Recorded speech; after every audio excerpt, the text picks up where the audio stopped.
100% लेगा। ये तो देखिए, वॉर एक बार छिड़ जाता है, इसको कंटेन करना, मैं तो बहुत सरप्राइज हूं दिनेश, मैं आपको बताता हूं, मुझे अभी तक नहीं समझ में आया।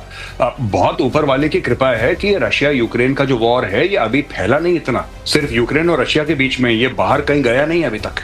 वरना 3 साल से यूरोप के बीचों बीच, ईस्टर्न यूरोप ही तो है यूक्रेन, इट्स ईस्टर्न यूरोप, और यहाँ पे वॉर नहीं फैला। This is a miracle and it should be like that. जो ये बाकी बात कर रहे हैं ये लोग कि हम ये बम मार देंगे, अगर भगवान ना करे इसका 10% भी हो जाता है, 10% भी हो जाता है, न्यूक्लियर वेपन्स नहीं भी यूज होते, तब भी ये आग इतनी भड़केगी, फिर शायद इसको जिसको कहते हैं कि संभालना बहुत मुश्किल हो जाएगा दिनेश। बहुत दिनों तक दुनिया जब नॉर्मल रह लेती है तो कुछ दिनों में दुनिया को वो नॉर्मल होना भी खटक जाता है, और उसके बाद वो दौर आता है जब युद्ध होता ही होता है। इसलिए वर्ल्ड वॉर 1 देखा आपने, वर्ल्ड वॉर 2 देखा, क्या बहुत, क्योंकि कोविड के बाद ये समझा जा रहा था कि शायद इंसानियत अपने आप को संभालने में लगेगी, लेकिन उसके उस दौरान ये युद्ध का छिड़ जाना और फिर कई और जगहों का एक्टिव हो जाना इस तरीके से फ्लैश पॉइंट्स के तौर पर ये दिखाता है कि दुनिया को शायद शांति इस समय मंजूर नहीं है। अगली खबर देखिए, ईरान को डोनाल्ड ट्रंप की सीधी धमकी, फिर से एटमी प्रोग्राम शुरू ना करे ईरान। इजराइल पर अटैक किया तो घातक नतीजे, कहा अपनी सेना भेजेंगे इस बार। ट्रंप ने कहा बूट्स ऑन द ग्राउंड होंगे। वैसे ट्रंप अगर कह रहे हैं तो आप उसको सुन भी लीजिए और फिर ये भी समझ लीजिए कि शायद ये ना भी हो, क्योंकि you just can not take it with a face value. लेकिन सर ये इस बार क्या गंभीर है? देखिए, ट्रंप कब गंभीर होंगे ये बताना तो बड़ा मुश्किल है, लेकिन अगर आप इन कड़ियों को जोड़िए, पहले ट्रंप ने कहा था कि हम ईरान के साथ अब शांति करेंगे, सैंक्शंस हटा लेंगे। फिर ट्रंप ने कहा कि अगर बम बनाया तो हम बम मार देंगे। फिर उन्होंने 50 दिन की मोहलत पुतिन को दी। पुतिन ने बीच में बोला था मोहलत देने से पहले कि मैं परमाणु बम नहीं दूंगा ईरान को, लेकिन जैसे ही मोहलत दी पुतिन ने बोला मैं अब उनके साथ परमाणु बम का संबंध करूंगा।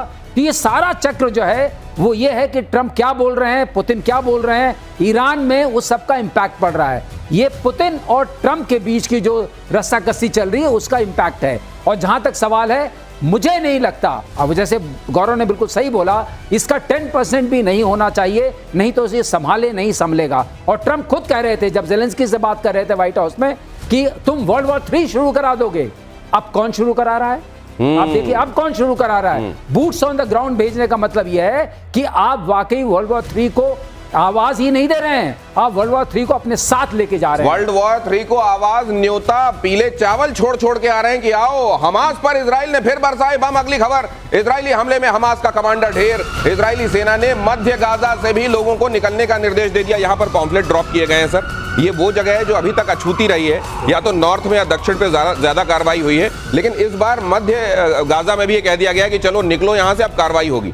देखिए, ये 20 लाख लोग जो हैं ये गाजा में, उनमें से करीब करीब हर लोग एक बार कम से कम अपने घर से विस्थापित हो चुके हैं जी। ये वहां रह रहे हैं जहां पर वो टेंट में रह रहे हैं, जहां पर कि शायद हमारे बंधक जो बीच बच गए हैं, जो बंधक इजराइल के, इनके मौजूद होने की संभावना है, इसलिए यहां पर ये अटैक नहीं हुआ। हालांकि उनको डर ये भी लग रहा है कि जो इजराइल के बंधक हैं वो भी शायद वहीं रखे गए, इसलिए उनको डर है कि वो भी न मारे जाए। इसलिए भी वहां के लोग नागरिक काफी संवेदनशील हो गए इस मामले में। उन्हें कहा जा रहा है कि वो मेडिटेरियन कोस्ट की तरफ, जो एक सेफ कोस्ट पे जगह है, वहां जाके शिफ्ट करें, और वहां ये चाहते हैं कि वहां अटैक हो। अब देखिए, ये तो अभी तो कल उन्होंने ये जो लोग ट्रक के पास खड़े थे अपने सामान लेने के लिए, ह्यूमैनिटेरियन रिलीफ ऑपरेशंस जो चल रही थी, उसको भी मार दिया उन्होंने 50 लोगों को। कई जगह गोलीबारी कर रखी है, कई जगह से देखिए उसके लिए ब्रिटेन, फ्रांस, कई लोग इसकी निंदा भी कर रहे हैं कि इजराइल लगातार इस तरह से मारे जा रहा है लोगों को। अमेरिका भी, आप जानते हैं कि अमेरिका भी कभी कभी परेशान हो जाता है नेतन्याहू की कुछ एक्शन से, कई जगह विरोधाभास हम देखते हैं इस मामले में। तो लेकिन इजराइल तो इजराइल है, इजराइल तो छोड़ेगा नहीं। लेकिन ये जो आप कह रहे हैं इसमें एक बहुत बड़ा तथ्य भी छिपा हुआ है। आपको अपना हित जितना खुद समझ में आएगा उतना किसी दूसरे आपके साथी को भी समझ में नहीं आएगा, भले ही वो इजराइल के लिए अमेरिका ही क्यों ना हो। और इसीलिए कई बार आप देखते हैं कि इजराइल वो स्टांस लेता है जो खुद ट्रंप को चकित कर देता है। ट्रंप अगर इस दुनिया में अभी किसी से चकित हो रहे हैं तो वो एक ही देश है फिलहाल, वो है इजराइल। साथ में रहकर भी कई चीजें ऐसी करता है जो दूसरा जैसे डाली जाती है स्पिन में, वैसा हो जाता है। और गाजा में फिर मौत का तांडव। इजराइल हमले में मारे गए 85 फिलिस्तीनी, अलग अलग जगहों पर हुए अटैक में मौत। उत्तरी गाजा में खाना लेने में जुटे 79 लोग मारे गए। जहां से आतंकवाद को पनपाया जाएगा, पाला पोसा जाएगा और अटैक किया जाएगा किसी सभ्य देश पर, उसका क्या हाल होना चाहिए, इजराइल ये बात दिखा रहा है। बिल्कुल सही। देखो, इन्होंने जो अटैक इस बार का किया है वो खान यूनिस पर किया है, जहां वो जाते हैं। खान यूनिस बहुत इंपॉर्टेंट जगह है और आपको याद होगा यूरोपियन हॉस्पिटल पे जब बम डाला था, हाँ यूनिस से तो दईफ आता था सर। हाँ, वहीं पर जो बम डाला था वहां पर सिनवार वगैरह की मौत, बिल्कुल सिनवार वहीं का है। तो इनको ये पता है, जैसे कैप्टन शाम ने भी बोला कि उनको ये पता है कि इसी जगह पर शायद हमारे जो हॉस्टेजेस हैं वो हो सकते हैं, और इसी जगह को घेरा हुआ है। और ये सोचना कि हॉस्पिटल के नीचे नहीं होगा, मस्जिद के नीचे तो नहीं आप ये होगा, कह रहे हैं कि हॉस्टेजेस की जान की कीमत भी अगर चुकानी है यहाँ सफाई के लिए तो वो देगा इजराइल। इजराइल का हमेशा से रुख ये रहा है कि उन्होंने कभी भी हार नहीं मानी है, देश को कभी भी होस्टेज पे नहीं रहने दिया है, अपने लोगों की जीवन के लिए या मृत्यु के लिए। उन्होंने कहा हम सब जब तक हैं देश को जिंदा रखना हमारी जरूरत है। और इसी आप देखिएगा किसी भी होस्टेज क्या सिचुएशन यहाँ में पर ही वो क्या कभी भी ये एक surrender बड़ी नहीं बात करते है मेजर गौरव आर्य, कंधार वाला जो कांड हुआ, हमारा एक एयरलाइन जो है अपहरण करके ले जाया गया और आतंकवादी छुड़ा लिए गए थे, जो क्या इस तरह इजराइल का ये अप्रोच एक तरीके से लेसन भी है क्या बाकी देशों के लिए?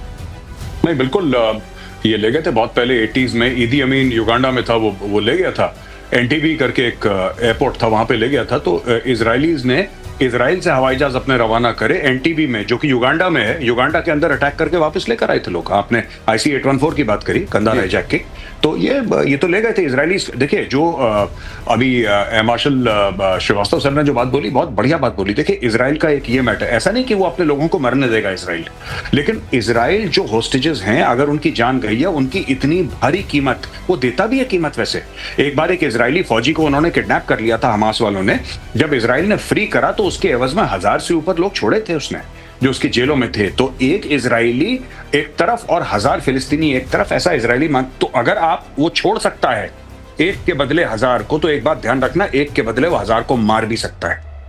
ये इजराइल की पॉलिसी है। ये बहुत बड़ी बात, और ये डिफाइनिंग हो जाता है आने वाले दिनों के लिए कोई देश किसी तरीके की सिचुएशन में कैसे रिएक्ट करेगा, ये घटनाएं बता देती हैं। जैसे ऑपरेशन सिंदूर के बाद हमने एक न्यू नॉर्मल सेट किया, और पाकिस्तानी सेना पर बलूच आर्मी का एक बड़ा अटैक, ये भी देखिए, BLA के धमाके में मारा गया पाकिस्तानी मेजर।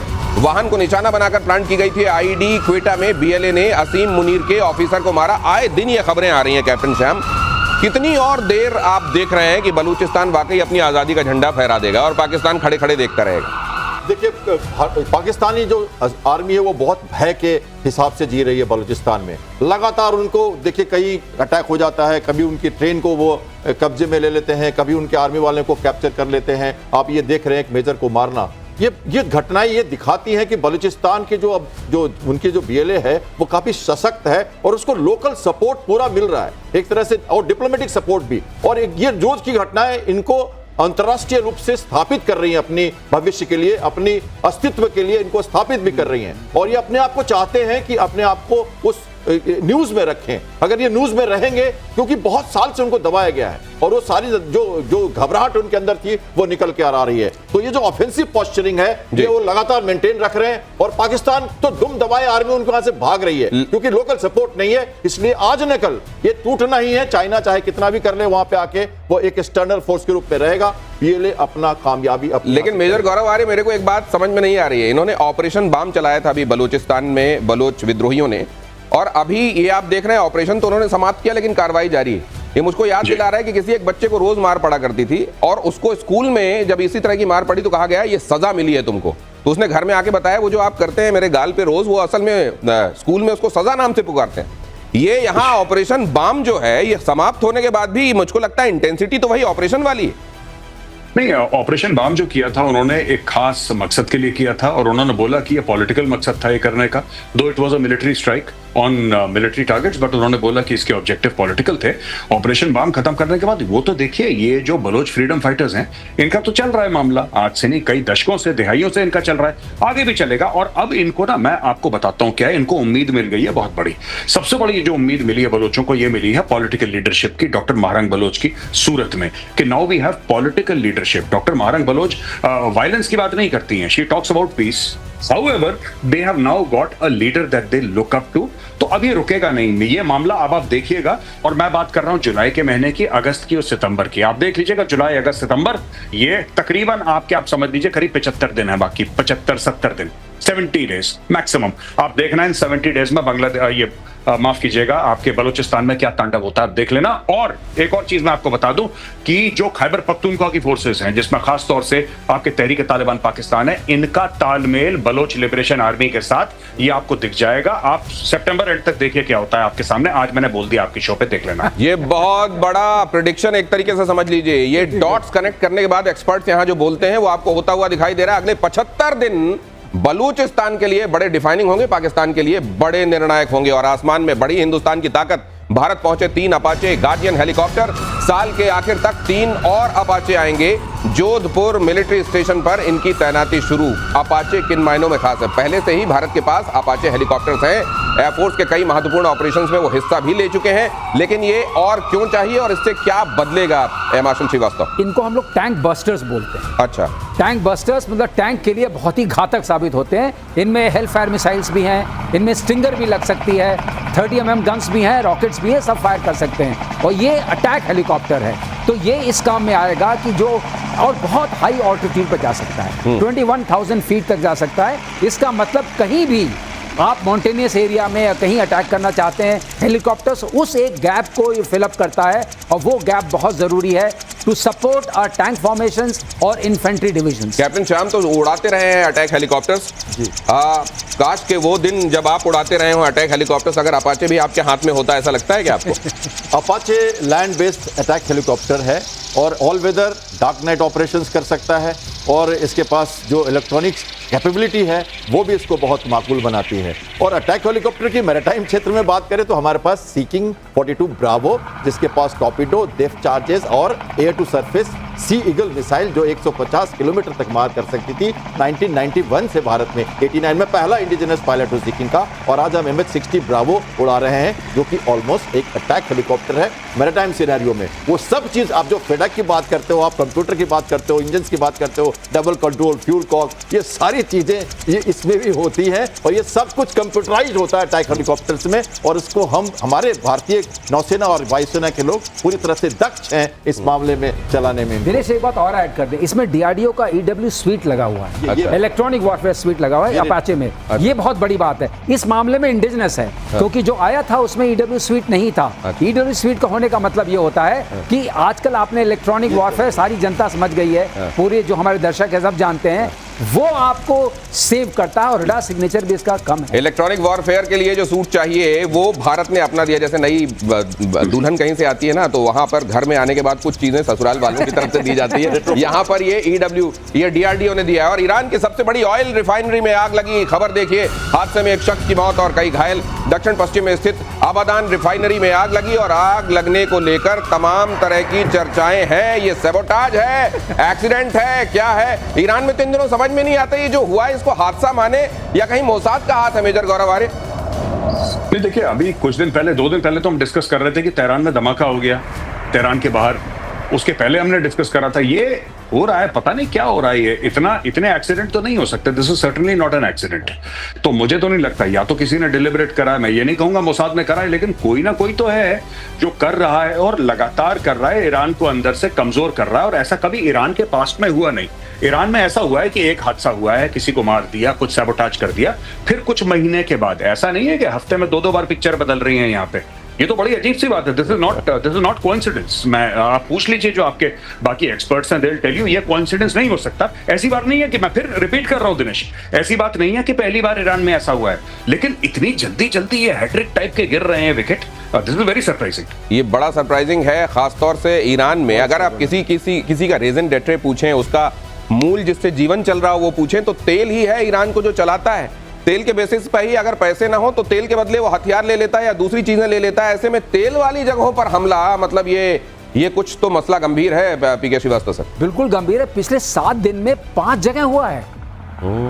ये अपने आप में कितनी, मतलब इस जो कॉन्सिडेंस कहते हैं ना, we never believe in coincidences, this too much of coincidence. जो आप कह रहे हैं, या तो मोसाद के ऊपर जो लग रहा है कि मोसाद का कोवर्ट ऑपरेशन है, या फिर वहां की जो डिससैटिस्फाइड पॉपुलेशन है उसका भी हाथ हो सकता है। मुझे वो गाना याद आ रहा है सर, जिंदगी इत्तेफाक है। कल भी इत्तेफाक थी, आज भी इत्तेफाक है। और अगली खबर देख लीजिए, नेतन्याहू पर अमेरिका का बहुत बड़ा अटैक। पागलों की तरह हमला कर रहे हैं नेतन्याहू। सीरिया पर हमले को लेकर भड़का अमेरिका। व्हाइट हाउस के एक अधिकारी ने कहा हर जगह बमबारी करते रहते हैं नेतन्याहू। ये एक ही है मेजर गौरव आर्य, मुझको लगता है जिनको समझने में ट्रंप को भी दिमाग लगाना पड़ता है। हाँ बिल्कुल, उन्होंने जब ये कमेंट मैंने पढ़ा, आई वाज वेरी सरप्राइज्ड कि अमेरिका को क्या हो गया। लेकिन देखिए, एक बार जब जो बाइडेन ने वेपन्स मना करे थे ना 7 अक्टूबर के बाद, उन्होंने बोला था कि हम 2000 या 3000 पाउंड के बॉम्ब्स नहीं देंगे और हम वेपन सप्लाई कट ऑफ कर रहे हैं इजराइल को, तब नेतन्याहू का एक बयान आया था। कहता है कि if we have to fight, we will fight with our finger nails. जो उंगली के नाखून है, हम अपने नाखूनों से लड़ेंगे अगर हमारे पास हथियार नहीं हुए, लेकिन हम लड़ेंगे जरूर। तो ये बात मैंने समझ ली है कि इनको ये टैरिफ, सैंक्शन, इन सब के बाद ये आत्मा से परमात्मा का मिलन हो चुका है। इजराइल इस लेवल पे सोचता ही नहीं भाई। इजराइल जिस लेवल पे सोच रहा है वो ट्रंप के भी परे, और ट्रंप कंफ्यूज्ड है नेतन्याहू को देख के कि इसका कुछ नहीं पता। मुझे तो ऐसा लगता है कि मेरा छोटा बच्चा है ये, और ये मेरा छोटा बच्चा मुझे पछाड़ी करके कहीं अच्छा पूछता भी नहीं अटैक करने से पहले। ये कहता है मीडिया से तो पता लग ही जाएगा, तुम इतने तेज हो सोशल मीडिया में, somebody will tell you, चलो अभी अटैक करते हैं। इसने नहीं बताया, that is why they were surprised. जो इसका सीरिया में अटैक हुआ है, apparently he did not tell the Americans, he did not share with the Americans। ये तो ट्रंप मान चुके हैं। ये हाल के दिनों में जब ऑपरेशन राइजिंग लाइन शुरू किया गया, ट्रंप तो ये कह चुके हैं कि मुझे तो नहीं पता था कि ये शुरू होने वाला है। देखिए, इसमें दो बात हो सकती है, कहना भी नहीं कहना भी, और ट्रंप का ट्रम्पेट आप जानते हैं। हाँ। तो इसको इस तरह से भी हम देखना चाहिए हमें कभी कभी कि कहते तो हैं शुरू में ऊपर से कि आपने मुझे बताया नहीं, कुछ किया नहीं, और आपने दूसरी बात कही कि जिसकी दुखती रग है वही जाने। तो दोनों बातें, तो ये इजराइल की जब दुखती है तो वो मारता है, लेकिन कभी कभी ऐसा भी है कि ट्रंप उसको संभालते हैं। और एक बात मैं और कहना चाहूंगा आपको, रशिया और यूक्रेन की बात आपने की, रायता फैलाने की बात, मेरा कंसर्न ओपिनियन एंड डिलिबरेटेड ये एक्शन है जब से शुरू हुई लड़ाई कि कोई भी नहीं चाहता कि लड़ाई बाहर जाए। रशिया अपनी गोल के साथ लड़ता रहा 3 साल से, अभी भी वो नाटो को नहीं लड़ेगा। और इसी तरह से इजराइल ने, ये जो आपने देखा ना पेट्रोलियम पे अटैक, कोई भी ऐसे पेट्रोलियम फैक्ट्री पे अटैक नहीं हो रही है जो बाहर सप्लाई करती हो, कि आप पेट्रोल बाहर जाता हो जहां से। वर्ल्ड को अफेक्ट नहीं करना चाहता, सवाल ये है ना सर, भी नहीं किया था। नहीं, आप ज्यादा कंट्रोल तब कर सकते हैं जब सीमित समय के लिए कोई एक्शन हो रहा हो, तब तक आप कंट्रोल कर सकते हैं। अगर ऐसे 3-3 साल चलने वाले इस तरीके के युद्ध हो जाएंगे तो कितने बार आप कंट्रोल कर पाएंगे? और फिर ऐसे में कहीं पर ये परमाणु तक बात चली जाए या विश्व युद्ध तक चली जाए तो कैसे होगा? अगली खबर बता दूं सर, टाइम कम है। परमाणु वार्ता करने के लिए राजी हुआ ईरान। ब्रिटेन, फ्रांस और जर्मनी की धमकी के बाद राजी। इस्तांबुल में परमाणु वार्ता करेंगे चारों देश। अंतरराष्ट्रीय प्रतिबंध की धमकी के बाद वार्ता। कुछ वार्ताएं तो मुझको लगता है सर, आओ वार्ता करें, यूं ही होता है। वार्ता करेंगे, इसका मतलब यह है कि ईरान जो उसके अंदर उस तपिश को महसूस कर रहा है, जिस तरह से अंदर से और बाहर से प्रेशर पड़ रहा है, और यूरोपियन प्रेशर पड़ने से, अमेरिकन प्रेशर पड़ने से, इजरायली अटैक से, इंटरनल जो ये इस तरह से हो रहे हैं, कैप्टन शाम ने बहुत ठीक से बताया कि भाई वो चीज जो बाहर एक्सपोर्ट करती है उसको छोड़ करके बाकी जगह हो रहा लेकिन है। मुझे एक चीज लेकिन ये दर्शाने के लिए हो रहा है कि ये आप मत करिए, ईरान को घुटने पे लाने के लिए। मेजर गौरव आर्य, इस बार कतर नहीं है, टर्की है। जी बिल्कुल, यही मुस्लिम उम्मा में जो वजन शिफ्ट होता रहता है, आपका बहुत सटीक ऑब्जर्वेशन है कि इस बार कतर नहीं है, टर्की, और टर्की लीड कर रहा है। ये बात सही है आपकी। आई डोंट दिस थिंग, ये बहुत बढ़िया एनालिसिस है आपका। ओह, थैंक यू सो मच। आपकी तरफ से आ रहा है तो वाकई कॉम्प्लीमेंट मानूंगा। और आखिरकार घर वापसी को तैयार F-35B 5 हफ्ते से केरल में मरम्मत का इंतजार कर रहा था। 37 दिन बाद कल उड़ान भरेगा F-35B। तिरुवनंतपुरम हवाई अड्डे पर खड़ा था ब्रिटिश रॉयल नेवी का F-35B। वैसे जितना प्रचार होना था सर इसका, वहां खड़े खड़े वो हो लिया, हो गया है ना। अब इनका पूरा प्रचार और प्रसार हो चुका है। हाँ, प्रसार। कहते हैं रायता पूरा फैल गया है। अब F-35B की जब भी नाम किसी को सुनाई पड़ेगा तो पहले होता था कि F-35B आ गया, F-35B आ गया। अब होगा अच्छा नहीं, केवल पूछा जाएगा हाउ अबाउट केरला। और ये F-35B के लिए ये निश्चित रूप से पहले दिन से कहा जा रहा है। मेजर गौरव आर्य ने कहा कि तमाम तरह की कॉन्स्पिरेसी थ्योरीज फ्लोट कर रही हैं, कौन सी सही है कौन सी नहीं कोई नहीं जानता, लेकिन एक बात निश्चित है कि ये बड़ी नेगेटिव पब्लिसिटी है F-35B के लिए। अमेरिका कैसे इसको मैनेज करेगा? और देखिए, मैंने जैसे आपके सीरियल से भी शो से कहा था कि मैं जैसे एयरक्राफ्ट कैरियर की बात कर रहा था जहां का मैं पायलट हूं, ऐसे सिचुएशन में दो बातें आपने कही कि वो गलती से आ गया, टोह लेने आ गया, किसी तरह से भी आ गया, एक बड़ी डिप्लोमेटिक विन है भारत के लिए। भारत ने बहुत अच्छे संयम से इसको देखा। तो ये भारत के लिए एक बड़ी जीत है कैप्टन शाम। मैं मानता हूं लंबी बात आपके जैसे लंबे कद के व्यक्ति के साथ मैं लंबी बात करता, लेकिन वक्त इजाजत नहीं दे रहा है। आज के लिए इतना ही।